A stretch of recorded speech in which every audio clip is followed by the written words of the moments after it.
And okay, so welcome back to our episode 2 of Grassholes. We're back in Oconomowoc with Chandler and Alex, and we've had a couple of days off since the last time we've recorded. It's been about 2 weeks since we've all been together. Within that 2 weeks, Alex won the Inferno Embers fundraiser King match. Woohoo! Congrats! Go Big Red. Dave, shout out, my partner in crime, doing work. Okay, seriously though, he is a very good lefty. Like, just, he dominated for you guys. Not saying you didn't, you set very well, but Dave did fantastic. Pretty funny, he actually played his worst during our final pool where we needed to do well to win. But it just so happened, well, I'm gonna say I gamed the system, that we were the only right side oppo pair left and the rest were libero outside. So we were the only ones in our natural the whole time. So. Oh, that's nice. And it's nice to have a setter because then you kind of control where the ball goes. Can I just take a quick time out? What was the format of the tournament and explain how it works? Okay, good point. So it was a king tournament and there was also a queen side. So it pretty much goes in pool play waves. So you, as a king, you sign up with a pair, like another king. You get matched up with 2 other kings, and then you play quads against the other set of kings that are in the pool. So 14 pool, it'll be 4 pairs, and you play with and against each pair once, and then you do it again, and then you do it again, and you do it again. So the way they do it is they'll do 2 rounds of 12 pool play games, and then they'll knock it down. Whoever did the worst, they'll cut them off. And then there'll be a round of 8, and then after the round of 8, there'll be the last round of 4. And then if you win, it's based on your set wins and then your points after that. So you're pretty much, the best way to win that format is how well you can kind of mesh your skills and work with other people. Obviously, if you're well-rounded, you can fit into many teams comfortably. Or if you're really good in your specific positions, then you can kind of cover the gaps of people that aren't comfortable playing in certain positions. So I played so I'm a setter, my partner was a right side, he's a lefty, but there was one match where we had another setter and another lefty right side.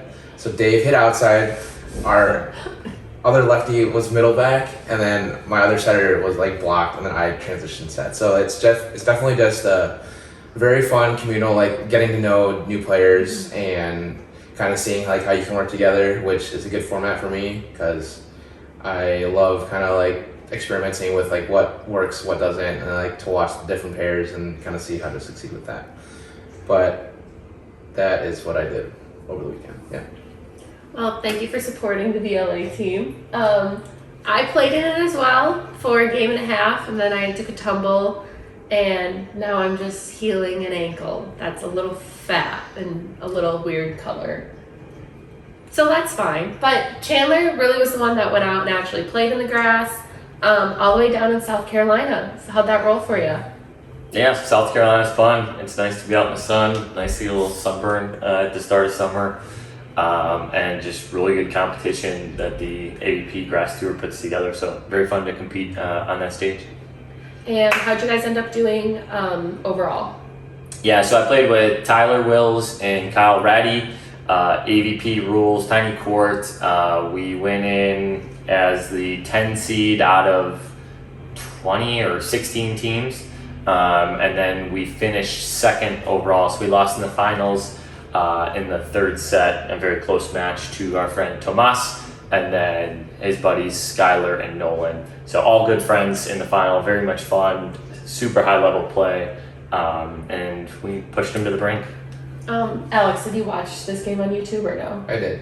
Okay, I will say Skylar, the left-handed setter on the other side of the net, when he jump sets and how you decide if you're going to commit, because he can easily turn an attack, which he did a lot, or I don't know, it's just so cool watching him play. I was like, oh, I wish I was a left-handed setter so bad, but yeah, it definitely changes the dynamic of the game. So we talked a lot about the strategies to triples and how there's so many different ways to play. And I mean, we've played against Tomas all the time where they do the pass 3, be big, hit high, hit hard, and it's so hard to defend, and you kind of are forced into playing their game.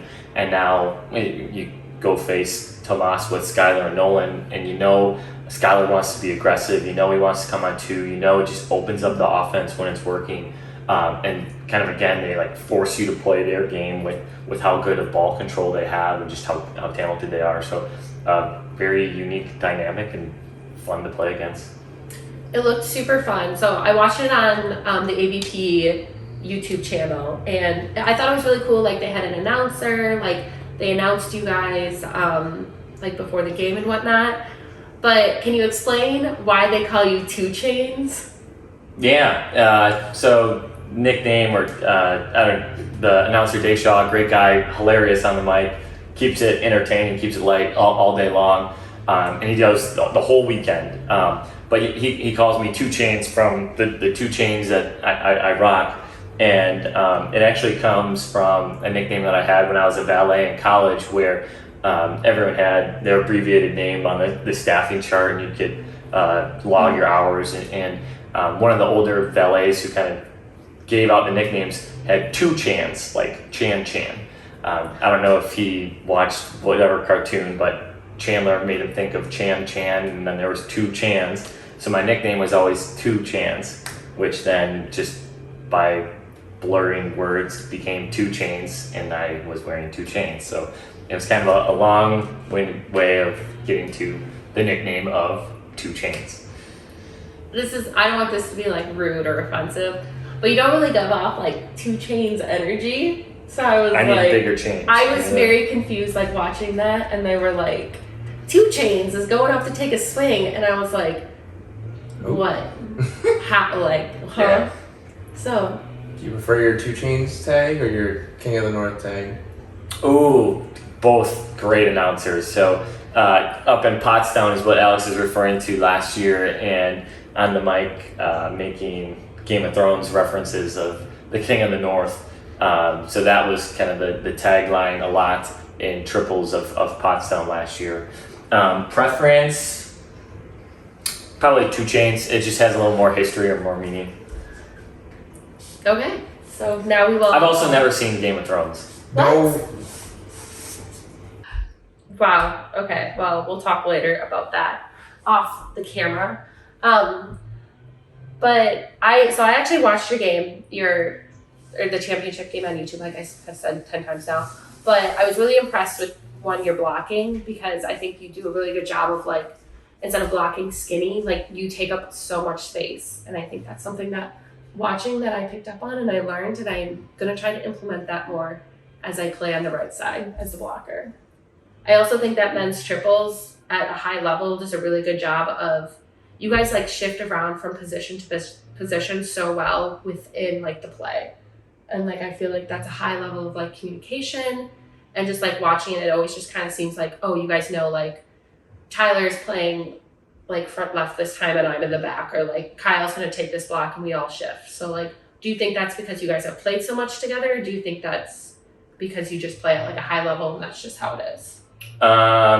I think a lot of times it's just how it is. You get used to playing a variety of different positions, and like when we watch the film back, Tyler and I will talk through it. We'll talk about all the times we mess up on defense or not be on that same page. So it might look natural to the fan's eye of, man, they can just free flow and go wherever. But when the ball is being spiked and it hits the grass with no one touching it, that's usually where we're like, something went wrong. Like, guys are super talented. They're going to put you under a ton of pressure, and it happens. But there's times where we watch that one back and break it down and try to get people to hit it certain ways, or get people to hit it at our defender, or take away go-to shots. And when they still get that go-to shot, it's frustrating in that regard. So I think it just, as you grow as a player and play at a higher level, it just becomes more and more natural, and then probably looks more and more natural, where you don't even see the errors that are necessarily happening. It was fun to watch. I wish like on the women's level, and like I know like I haven't played like that super high level yet, but like it looks, because it does look very natural, it also like it just helps with like the defensive side, I feel like, because you're able to pick up so much more, and like that level of communication is so high. So yeah.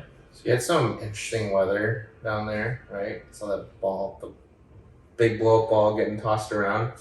Do you Yeah. think with how windy it was, like watching the final and playing in that, do you think it obviously affected both sides, but do you think it was more of a detriment to your team or the other team? Good question. So a storm rolled through on Sunday. They put in a 2-hour rain delay. Some of the quarterfinal matches still had to finish up. So we were lucky to be done. Tomas' team was lucky to be done, but one of the matches had to finish a game 3 in gale force winds. Guys are just putting in a float serve and it's turning 90 degrees, and chaos rallies of just trying to get the ball back over the net. Like wild to see just a 180 flip from guys having full control to go to that. It dialed down, but it was still a huge factor just because of the gusty nature of it. You can't tell on the camera, but usually it's pretty steady and you have a good side and a bad side. It was a crosswind where sometimes it was downwind, sometimes it was into the wind. So where you're trying to tell yourself to be more aggressive and the topspin's going to catch, it's going to fall in. Sometimes it was swirling to where it was just downwind. So the inconsistency of the gusts, the sometimes down, sometimes into the wind, made it very hard to play. And I think what affected most was probably the serving. You look at the serving talent in the finals between, especially Nolan, Skylar, Tomas, Tyler, guys who can just get after the serve, and you start to mitigate that a little bit with some inconsistent wind where you have to hold back. I almost think it advantaged us in the initiation of rallies. But then their team was so good at setting that as the chaos would happen within the rally, the ability to hand set a ball that's blowing around became an advantage to them. So it made rallies happen more easily, where we had the edge from probably serve and pass in that regard. But their just ability to set and terminate in those conditions was superior to what ours was. Yeah, that's like the big thing that I like probably keyed on the most, like as a setter, is like Skylar being able to like still get that ball out pretty quick to Nolan, even in like the wind of it, and then for Kyle having to set like a more up and down ball for Tyler to hit that 2 ball out, and like having like there was like one crucial play where he set the ball and it blew a little bit crossbody for Tyler, so he couldn't get around the ball, and I think he got blocked. So I think that was like the biggest issue for me was like Tomas, it's like an up and down ball like on the back, but like him being able to like get that ball out to Nolan like pretty consistently even in that wind was tough. How do they take AVP grass points to?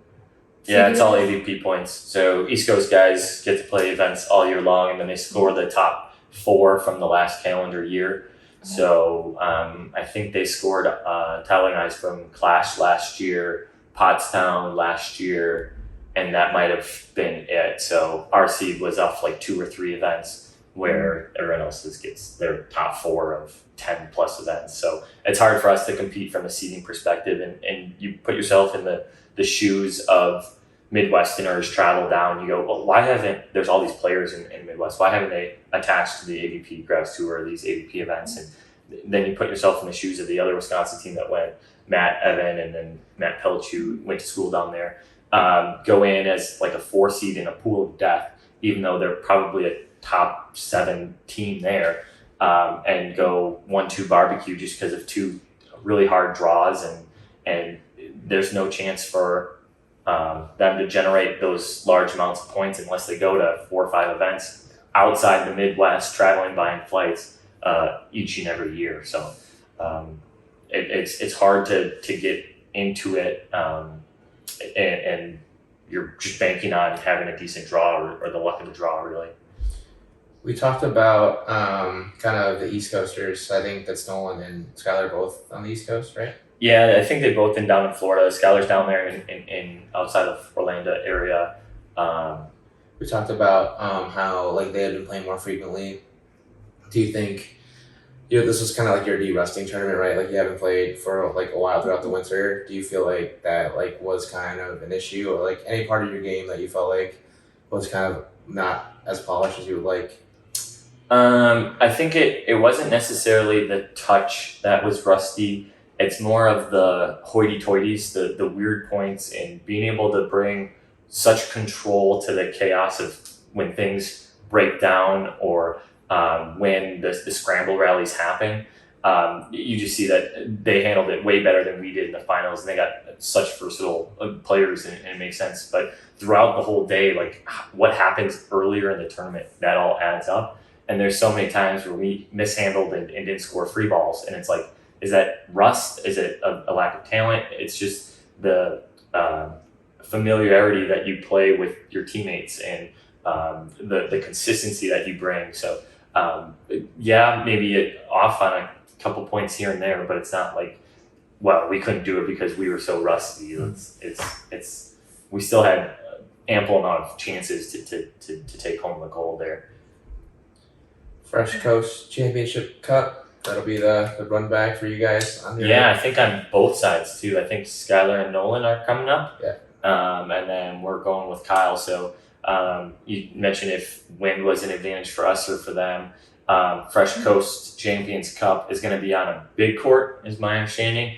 So from service room to needing to potentially pass 3 or just defend that amount of space. I think you saw in set 2 how our intention or our strategy of having 2 big blockers would shrink the court. And I don't know the stat, but we might have had like 8 or 9 blocks in the second set alone. You're not going to have that same luxury on a big court. So we'll have to adapt. We'll have to be better to have a chance and to compete, but much so looking forward to a rematch. Do we know if the Fresh Coast Championship Cup, the FCCC, is doing AVP rules or more Midwest rules yet? I don't know if it's been posted, but we can ask and check with Tomas, who's going to get a lot of good information out and prep for that. My guess would be all Wisconsin rules.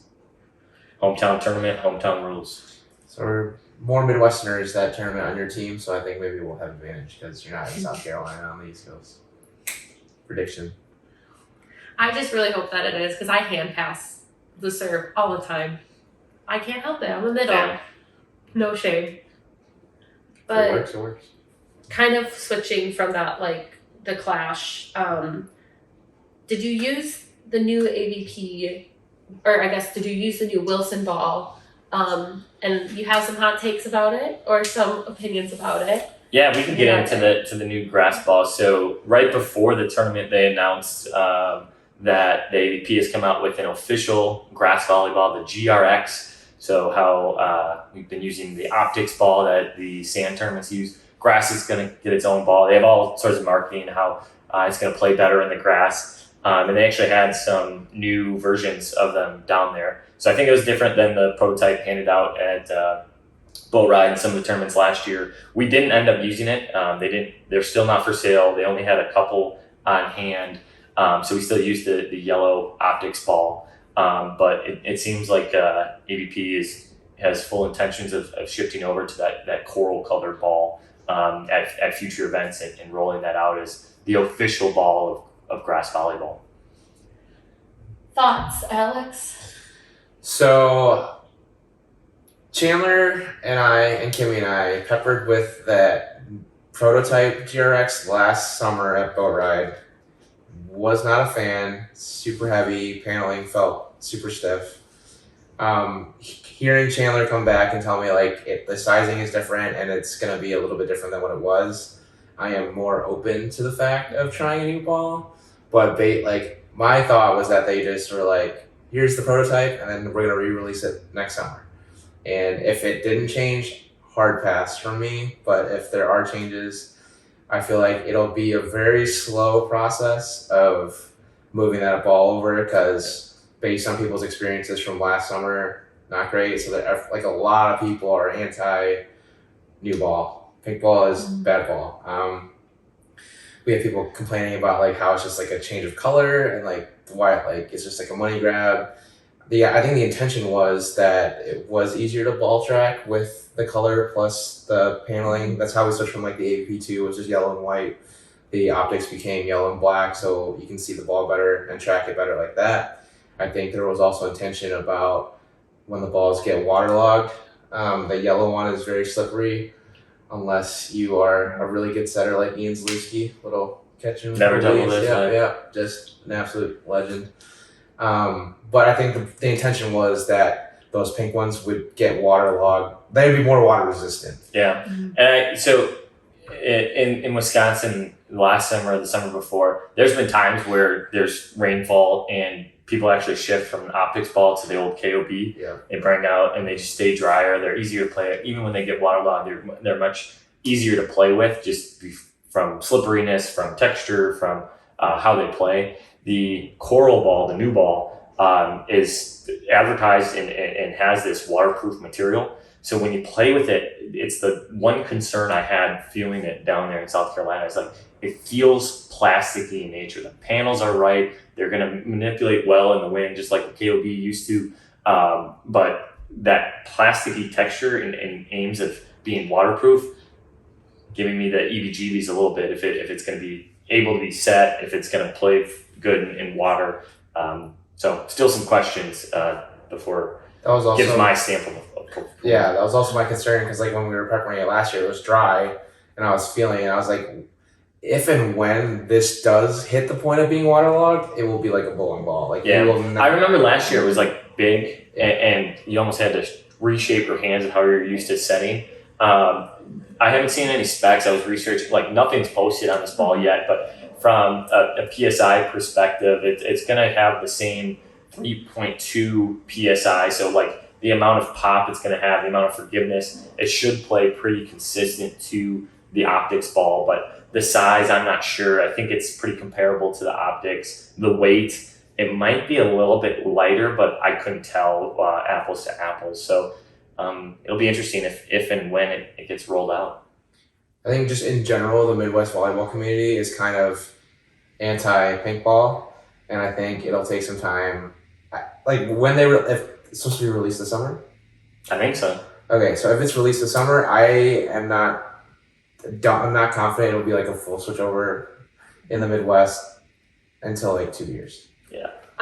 This is how it plays out in my head, is that someone is going to bring their pink ball onto the court, and then some veteran grass player is going to be like, just like punt that ball 3 courts over and be like, we're going to play with this one. Yeah. So I don't know. I did a little Instagram question on like if people like the pink ball or what their thoughts are. No positive comments from the Grassholes community yet. But again, I am going to say, like, if it's a good ball, I will endorse it as a good ball. I need to feel it and play with it. And Yeah, then we need a demo tournament. Wilson, AVP, sponsor us. We're going to be rolling a tournament 4th of July weekend. We will use about 12 courts, and if we could use 12 of those coral balls, we'll make sure all of the Midwest has bought in to these new coral balls. Yeah, promise if we get a demo, we can actually use and feel the ball, and they're actually viable. I'm gonna just hose down the ball and kind of like play a little bit with that and see how it actually works with the waterproofing. We'll have our stamp of approval, and I will try to rebrand it for you guys that it actually is a functional ball and not a money grab, because that's where people are at. So. Do you think anybody will bring out the pink ball at the Big Z? I don't think anyone has like the. I don't know if anyone has one. They might have one from last year's prototype. But Yeah, some people I know that have like the old, like the pink one from Boat Ride, and then like I see those at league sometimes, and I'm just like, do it. But I'm telling you, if it's actually different, I am very open-minded to try it. So.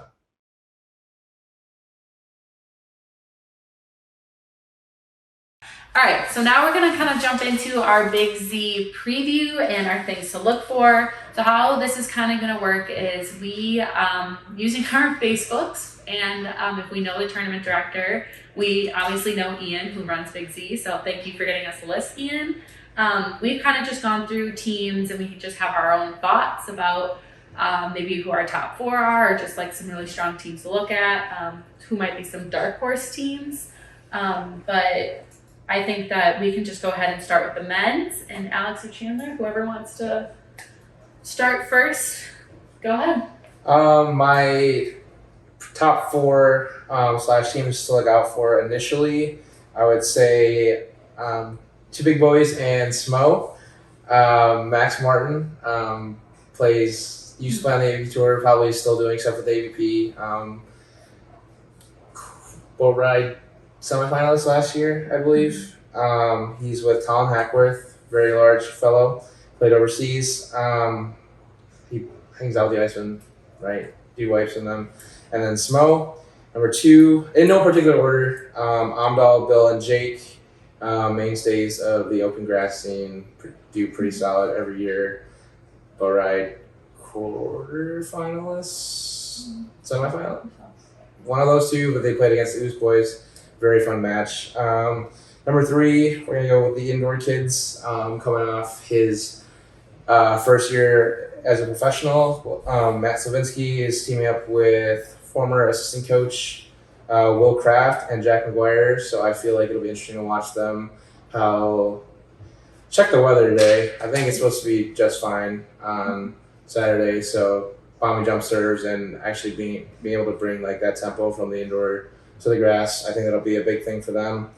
We'll see. Hopefully his body can keep up all day. And number 4 would be Relia, Lang, and EJ. There also is a stipulation that if Tomas Goldsmith comes back early from Huntington, AVP Huntington, then he'll be on the roster, so that kind of might move things around if that happens. But either way, I think ball control from EJ allows Relia to kind of just go hit the ball. So I think that's going to be a good team. Do you want to do your kind of top? And then Yeah, I'll just add color to those 4 really. So you go to Kraft, Slivs, and Jack. Kraft and Slivs mainly. The tempo, go ball, outside hitters, and indoor. You might first look at that and you're like, well, who's playing opposite? And Kraft is very familiar with playing opposite in grass. It's one of those unique things where the outdoor fits a guy's swing differently than the indoor game. So long time, really good friends, Griffin and Will. Griffin would be the opposite in indoor, had typically hit left, and Will had hit right. So no concerns there. It's a really good mix of talents where I think you hit it on the head. If the conditions are prime, man, they have the highest firepower of most anyone on the list. You hit on EJ, Lang, and Relia. And the first thing I thought back of is this very tournament a couple years ago where EJ and Lang and myself made a really deep run and ended up winning the thing against some really stiff competition. I think the ball control of EJ combined with the ball control of Lang just makes it a really good fit where, again, the ceiling is so high. So when you're looking at contenders and talking about contenders, I totally agree with where you're at. You mentioned Bill, Amdal, and Jake Hines, and the thing I think of is consistency, where you look at the teams list and there's these college guys coming back. You got Vinny Coelho, who's still in high school, just committed to Pepperdine, and Zach Solomon and Pilge, and all these guys coming back from all these reps of a season. Typically, 1 or 2 of those get hot and pick off a top team early on in bracket. I think Bill, Amdal, and Hines are probably the least susceptible to that. They're the most protected just in their consistency. So a namesake into the later rounds. And then you mentioned Smo, Max, and Colin. I think anytime Smo has been around a good blocking team, it becomes fun to watch from a defensive strategy, how he can break down a game, but the amount of opportunities that they're going to get defensively is fun to watch. So again, those 4 teams, I think you hit it on the head, high ceilings, high chances of win. And I think overall, looking at the Big Z, you got 40 plus teams signing up, large payouts on the line, first one of the year, tons of adrenaline, lots of angst to be on the court. So it'll be cool to see who keeps the steady, calm composure down the stretch. So I think before moving on any elsewhere, maybe some dark horses or sleeper picks? I think the number 1 has got to be the Flood Schmidt team.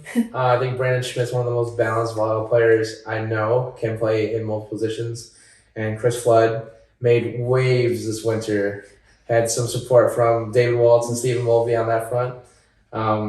He even duplicated himself to be on 2 roles on this team. Yeah, he's that good. So Chris Flood, Schmidt, got to be a sleeper. I think another team to watch would be Spencer, Alex, and Thomas. 2 coming back national champions from Wisconsin. And then Spencer plays with the Buddy Bears, sometimes Iceman, sometimes Swede.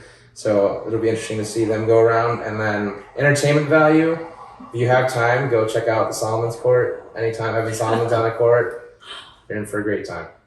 Yeah, and I had maybe a few to add for sleeper picks. I think the Connor Lilly, Luke Turner, Alec Redlick team has a ton of potential. The maturity that Luke and Alec can bring. I think back to when Connor Lilly won a Big Z Championships tournament where Chris Flood was the one leading the show. Hey, we're going to do this. This is the game plan. You just only focus on and like getting everyone mowing in the same direction. Like the maturity or knowledge that team brings far beyond their years there.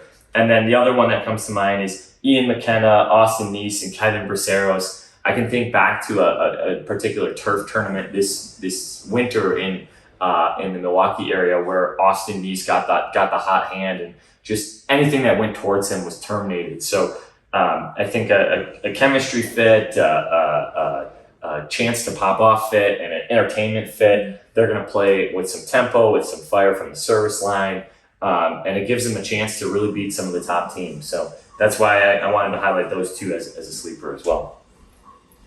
Well, I don't have any of the men's picks, but I am more than happy to talk about the women's side.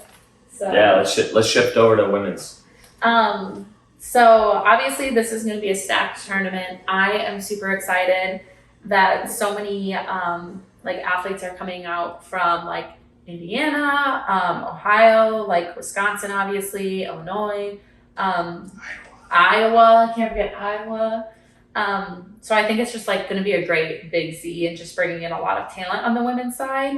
So that being said, if I don't highlight your team, I would still love to watch you play, and let us know in the comments if you think you should be in my top 4, but in no particular order that I want to highlight. Obviously you got your returning boat ride champs, Kimmy, Rachel, and Denise, putting together that boat ride squad real early this year. But they just have like great grass experience, and they just play, they make right decisions, and they just play with such like swag and such good vibes. Like that's their whole thing, good vibes. So I think that makes them a super talented and tough team to beat. You have the short queens, Brooke, Danny, and Rhiannon, that really they should be called like the freaking defensive queens, because it is so hard to put a ball down on them. Especially if you are just so used to playing indoor and swinging hard. So when you play them, you really got to make sure that you mix up your shots, because otherwise they will just pop everything up. It's literally incredible. And if they do shank a ball, it's still a playable ball for them. So you always have to be ready for them to throw over whatever. This weekend at the VLA tournament, I got a chance to see some of the VLA players kind of go off. Caitlin Hickey, Mikhail William, and Caitlin Bergman. I was super impressed by Mikhail William, like dominated for the Midwest Magic. Beautiful top spin serve. I'm really hoping to see that outdoors. So fingers crossed that the wind is okay. But I definitely think that she's just a dangerous player and just jumps and probably sees the court so well. So super excited to see her play. And then my 4th. So one thing that you should know about me is that I'm always going to bet on myself, but not like in a, oh my God, I think I'm the best kind of way, but in the, oh my gosh, like if there's a will, there's a way. And while I think like there might be teams that are like out there that will definitely beat my teams and I will lose this summer, like the moment that I step onto the court, like, of course I'm going to bet on myself. Like if you don't, then you already lose the game before you start. So that's why I'm going to say me, Caitlin, and Hannah, playing with the Wired sisters. So I think if we stay in control and just make sure that we maybe take a breather every now and then and not get all crazy and too many vibes, I think that we can be that we can pull something off here. But my honorable mention, I guess, or other people that I'm excited to play or see play are Anna, Ashlyn, and Emily. I recognize Anna and Ashlyn from a players tournament in Illinois, so I'm really excited to see them play. And then Amy Angelo's squad as well. So shout out Queen. But Thoughts? That was just a lot. So thoughts, Alex. Same, but a little different. Denise, Kimmy, Rachel, number one. Let's see if Rachel's knee health kind of holds up throughout the whole day. She's kind of been working through some stuff in the winter and the off season, so we'll see if she's able to hold up. Number two will be Mikhail, and Caitlin. I feel like they have just the raw firepower to like overpower a bunch of teams. Interested to note that they're both predominantly outside hitters, so interested to see who kind of flips over. I think it'll be Caitlin though. I feel like she's played sand doubles and is like pretty flexible, and I feel like she'll be the one that kind of flops over for them. But I guess they can switch if they need to. Short Queens, sponsored by Lululemon, Luck 9000, whatever team you want to go by. We do it for the bags. We talk about their defense, but service pressure also turns them a lot of points. Not the best blocking team, but service pressure causes players to hit out of system. They get the ball back, or they get aces. So we talk about different strategies of grass, and if you're not a mega blocking team, if you can turn points on serve or digs, which they kick off 2 of the 3. So that's a good way to kind of attack the game if you are new to grass and you kind of want to play with, I'm a libero and I want to play with a bunch of other liberos. Go for it. Different ways to play grass, and they're a very good example if you want to come check them out this Saturday about a team that you can play that are undersized, but as long as you can control the ball, serve the ball well, you can find success. And then number 4 is kind of a crapshoot with a bunch of other teams. You mentioned Anna and Ashland. They're playing with Emily Stumner. I also met her over the winter. She's also a hitter, but I think she'll be setting for them. So interested to see how the 3-setter dynamic works. I feel like Anna and Ashland are pretty flexible with kind of like up and down sets though. So they're also all 3 of them are outside hitters. So curious to see who lines up where and how they decide on who's doing what based on matchup. Maggie Gibson, Courtney Bleko, both smaller. I would say not as small as the Short Queens, but undersized compared to, let's say, like Anna or like Rachel. They don't have like a big blocker. I don't know who their third is, so maybe she's just a middle that can set and can like block the whole court. That will help them a lot. Another third that I don't know, but a team that could do well for sure is Alyssa Armada and Kristen Sikora. Kristen played with Maggie Gibson and Caitlin Hickey on the NEVA BB4 team for VLA this past weekend. Alyssa Armada, also a very good libero that can swing, so I'm not sure if she's going to be playing right side or setting with her third. So X factor there for their third. And then my last team also, Amy Angelos, Jenna Howe-Wagner, and KO.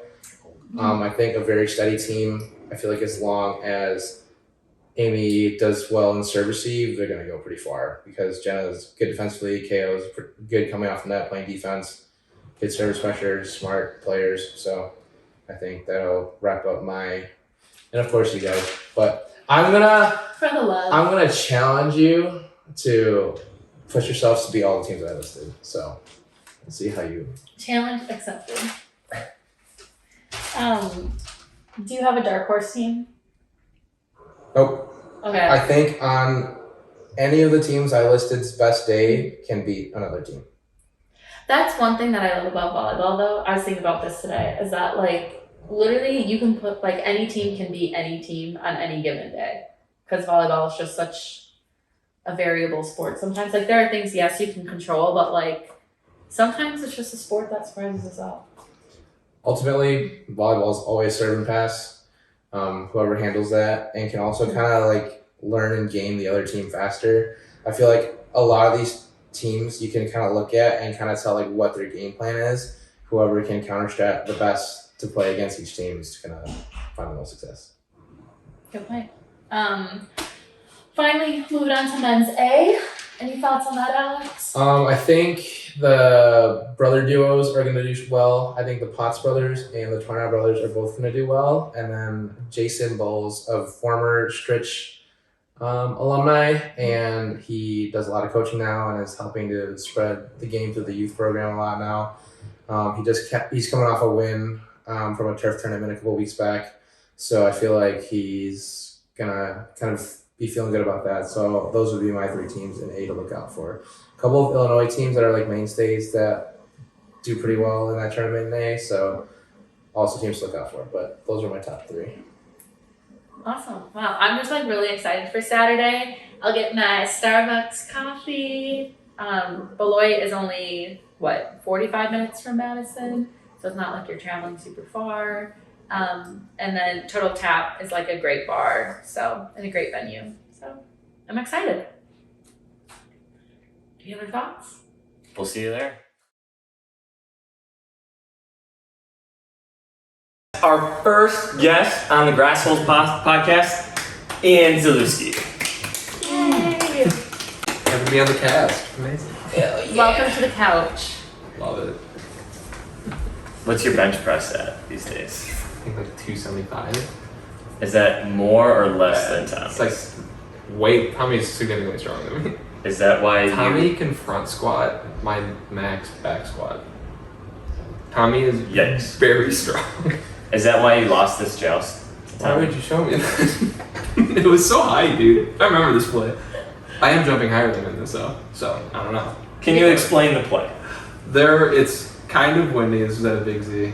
I don't know if you guys can see it. We'll blow it on This top ball of it. was maybe 1,300 feet in the air, and it was coming down just so fast. And both of us went up to joust, and both of us missed the ball and just high-fived each other.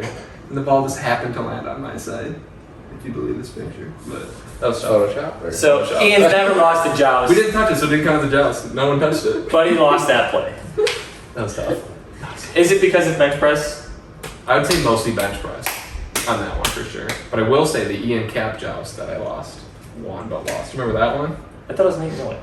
Oh no, the other one. The one. The Oh, other one. yeah. AVP refs are not very good, and there was this one play we were like in the finals like 2 years ago, and the ball went across. I don't know who passed it, and I just put Ian Cap, love you, on his ass, Yeah.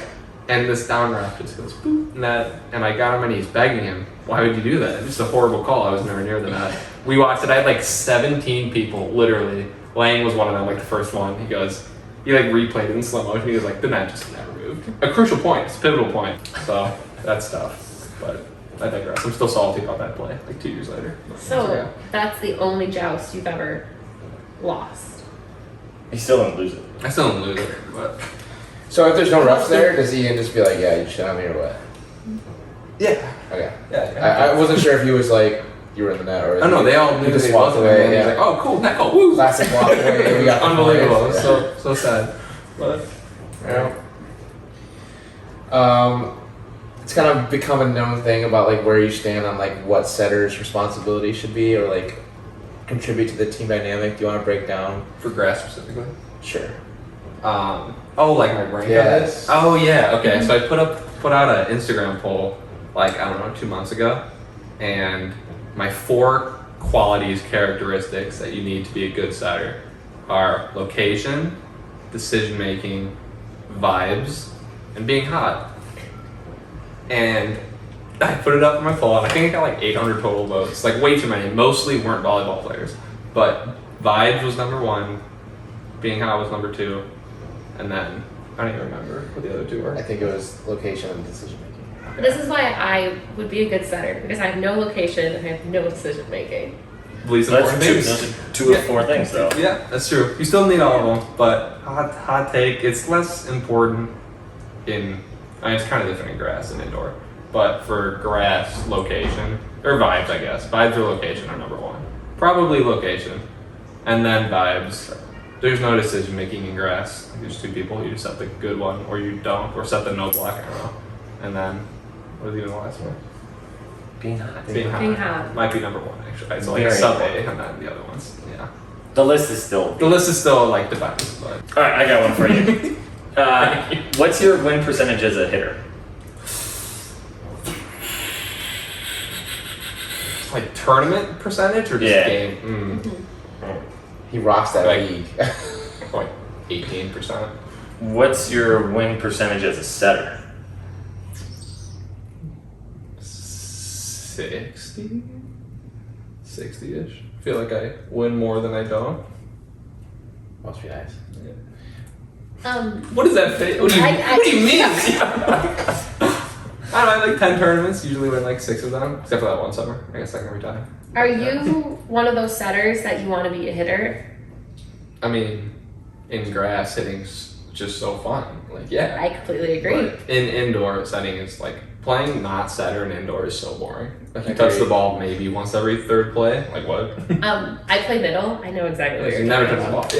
Yeah. Yeah. Like playing outside indoor is kind of boring, especially if they don't serve you. Like, and your back row, it's like, all right, I'm not even playing the game. But, no. Another question. What is your go-to Starbucks order? And iced, and then Beezer consistently gets it wrong, but an iced venti latte with light ice and an extra shot, and then 2 shots. I've been doing toffee nut lately, like a thing of toffee nut. Only one though, it's too sweet if you need more. Do you drink it before every game or every I tournament? drink it every single day. Oh wow, dedication. I haven't. The last time I didn't have a coffee was Thanksgiving 2020, like in that morning, and I had Not horrible a withdrawals. coffee, like a Starbucks. Or coffee in general. Oh, Like, okay. Yeah. On Saturdays, there's like this Brazilian shop near me where I get a bagel, a breakfast bagel, and a coffee, and it costs $21. And I get it every single Saturday and Sunday. Tough. Self-love. Self-love. Self-love. So good. So last podcast, I mentioned a hunt list for myself about like people that I wanted to play with. You've obviously played with many talented players throughout your career. If you could make a dream team for sixes, For sixes. and then a Okay. dream team for triples, and then I want to know your least favorite team you've ever played against in triples. Just that's my one big question.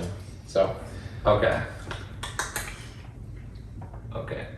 Alright, I won't do dream team, but I'd say the best team I ever played on indoor was that luau we played you guys at. Where we destroyed them pretty easily. who was on that team? It was me, Will Kraft, Lewis Richard, Wyatt, Brennan Schmidt, who's my middle for McKendree. Oh, you were all wearing all black. Yeah, we were all Yeah. I was like, baby, new VLA team. That was probably the best. That was probably the best team I ever played on. Okay. So fun. But dream team. That's too tough. I won't answer that question. Too many people get hurt. No, that's what makes it fun. I think my favorite. I'll do my favorite position player to play with. How about that? Bernard right side is my favorite player to play with. Probably just set in general, and then Wyatt's my favorite middle to set. Favorite outside to set. Before you answer this, Chandler, aren't you his outside for VLA? He's one of them. You sure? Okay, now you can I was answer this actually question. bleeding into that because it's like Chandler might be the easiest outside to set. That I've set at a high level.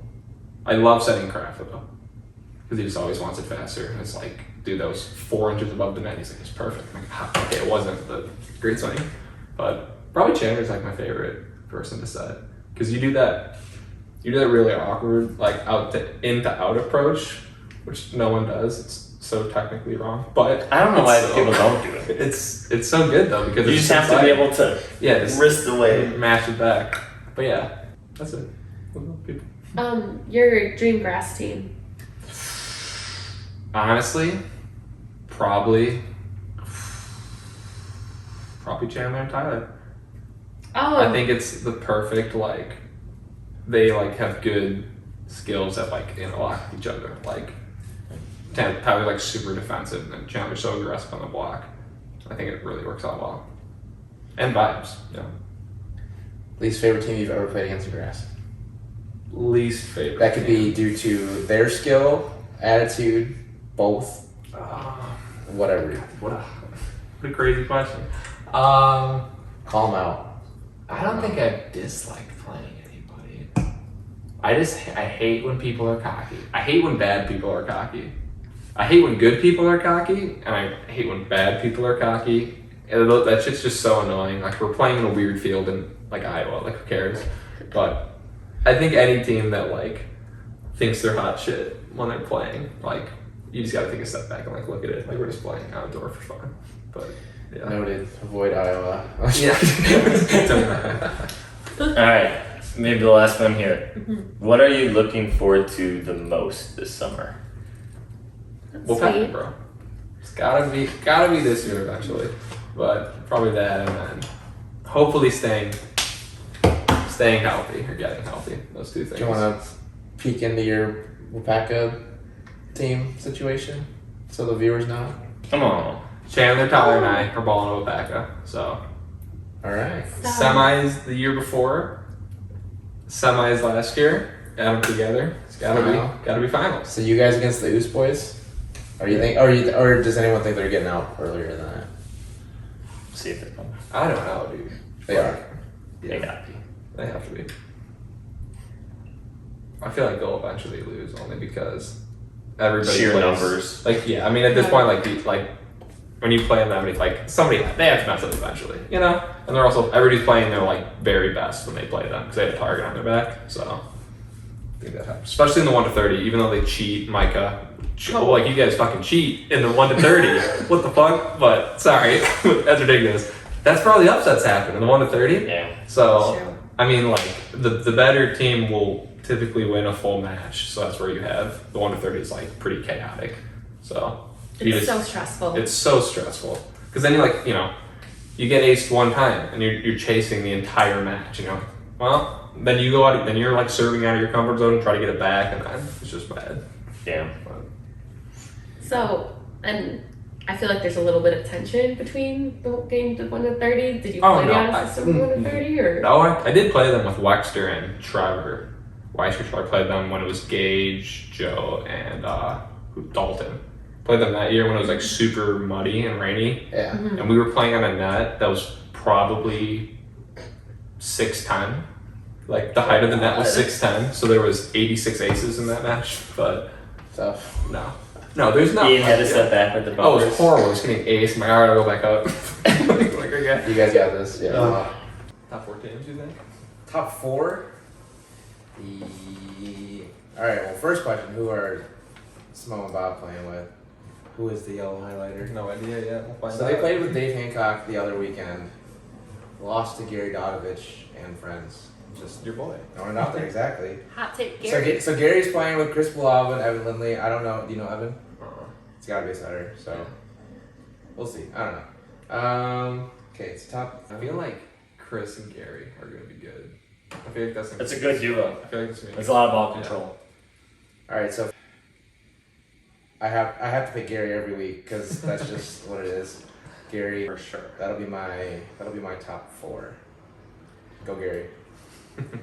Yeah, and then we'll see you guys at Big Z, and that's kind of all that we have. Thank you, Ian, for joining us. Thanks for having me. Our first guest. Yay!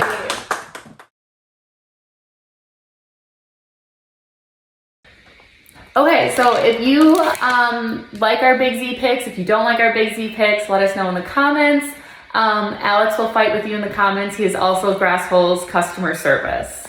We're looking for feedback about our podcast as well. So if you guys have likes, dislikes, any things you want to hear about more of or less of, or guests that you would want on, feedback about length or anything that you can think of, go ahead and shoot us a message. The 3 of us or the Instagram, go ahead and hit us up and let us know. One more thing, segment in a future show, we're going to be taking questions from our fans. So if you have a question you want us to chime in on, strategy, random, whatever it is, DM the Grassholes Instagram page. We'll be happy to pull up some of the best ones in the next show. Chat soon.